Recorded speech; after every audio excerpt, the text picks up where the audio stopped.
This is a brief tutorial on setting up your VR headset so you can explore your design in person at every step of the process.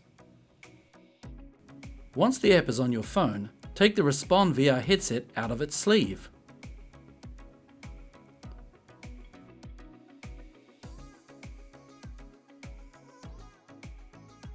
Unfold the cardboard flaps of the unit and set them in place.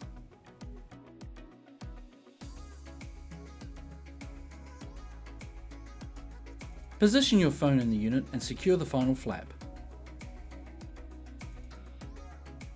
Make sure to remove the lens covers.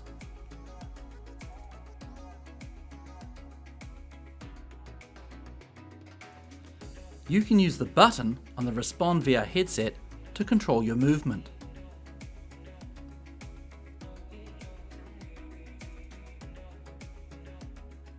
Thank you for choosing Respond Architects.